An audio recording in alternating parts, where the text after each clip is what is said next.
बिस्मिल्लाहिर्रहमानिर्रहीम। अस्सलामु अलैकुम नाज़रीन, आज हम बहुत ही मज़ेदार मीठा बना रहे हैं और ये शीर खुरमा है। इसके लिए कुछ चीज़ें ली हैं, वो नोट कर लें।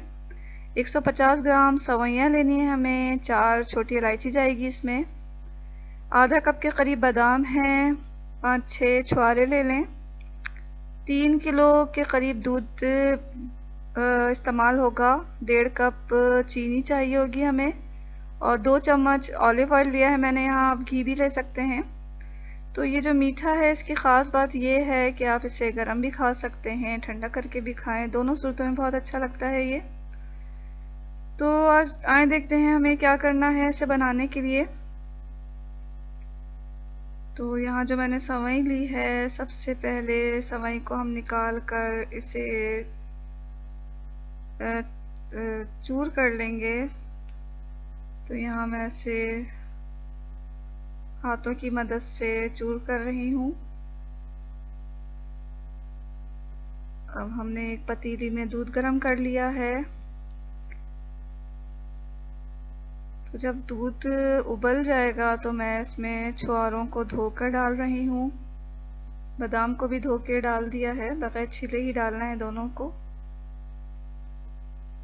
तो अब हम इसे मीडियम फ्लेम पर दूध को 10 मिनट तक पकाएंगे छुहारे और बादाम के साथ।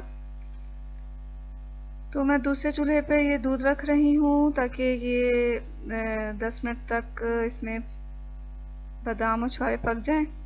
दूसरे चूल्हे पे मैं एक और पतीली रख रही हूँ और इसमें हम अपनी सवैयों को भूनेंगे।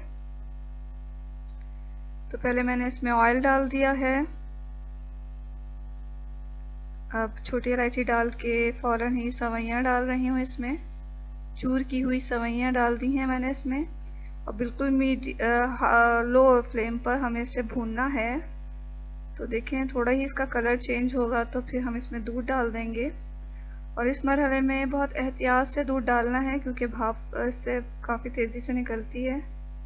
तो यहाँ मैंने छलनी की मदद से जो है दूध में से बादाम और छुहारे को अलग कर लिया है। यहाँ सवैयाँ हमारी दूध में पक रही हैं। तो इतनी जब पक जाएं कि हमें लगे कि सवई गल चुकी है तो हम इसमें शक्कर डाल देंगे।